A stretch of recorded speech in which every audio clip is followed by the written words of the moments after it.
Just 6C question.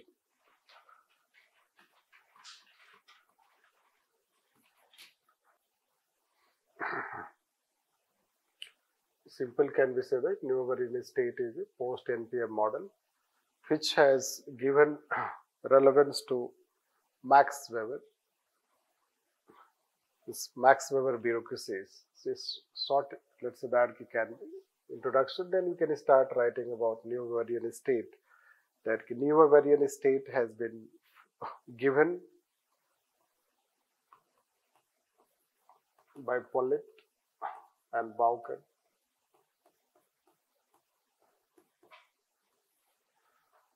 So, by combining the positive features of Max Weber ideal bureaucracy as well as new public management. So, basically it brings, let's say that positive features of that. It was, let's say, it has been conceptualized on the basis of experience of new public management, in which it has been found that NPM, for success of NPM, there should be some preconditions. Means if NPM does not have some preconditions, NPM will not be successful. This, like let's say NPM cannot be successful in Bihar and Jharkhand. Why it will not be successful? Because first it does not have rule of law. This, the Bihar and Jharkhand, they do not have rule of law, stability and order. Unless you bring stability and order, business will not flourish in any state. This you should know that. Now, second, that NPM will not be successful if we are not able to enforce the contracts and projects. The contracts and projects are enforced by ministries and departments, and those contracts and projects are not being enforced because of nexus, crony capitalism, corruption. It means that those who are enforcing the contracts and projects, they should have certain values and standards. This. Otherwise, you know how corruption increases. So, this is second aspect of, let's say, that flaw, means some preconditions needed for new public management. This. So, third aspect of, let's say, what is needed is called business sector behaves as if it is more powerful than a state. When business becomes more powerful than a state is not able to regulate business efficiently. Like say MNCs. The MNCs manipulated the laws and policies of the developing countries since the countries were weak, and that's why, let's say, it resulted into resource loot from developing countries. It means that to run a market efficiently, we need a strong state. We need an efficient state. This, for the sake of having centrality of role of state, role of administrative law, rule of law, service orientation, contract enforcement, all these things demand Max Weber characteristics of ideal bureaucracy.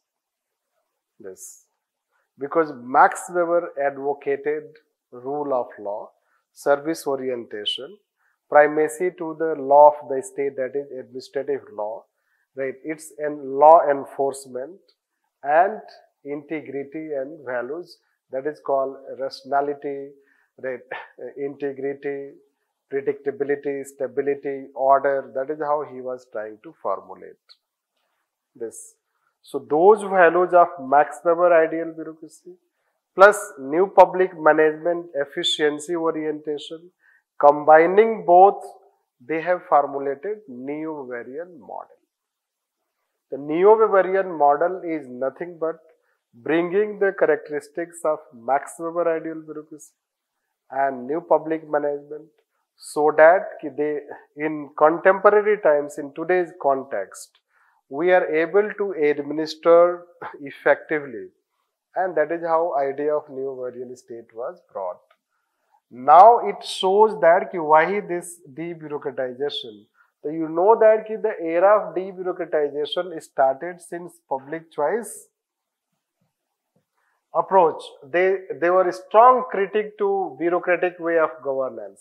So de-bureaucratization of public choice approach, LPG, new public management, they all have been talking de-bureaucratization. And when in post-NPM era, we have formulated Neo-Weberian State.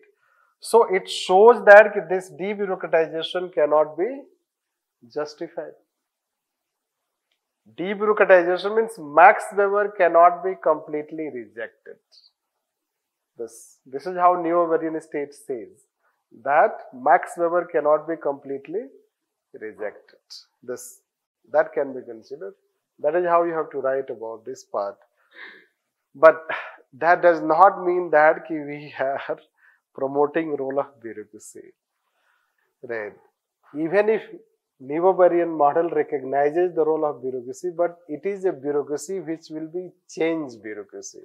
It will not be a literal sense of Max Weber bureaucracy, because this bureaucracy should have legal expertise as well as managerial expertise. So it should have both aspects, means it should not only, focus on law enforcement, but also managerial expertise to solve the problems of society. And that is how the part of conclusion that we should finish this.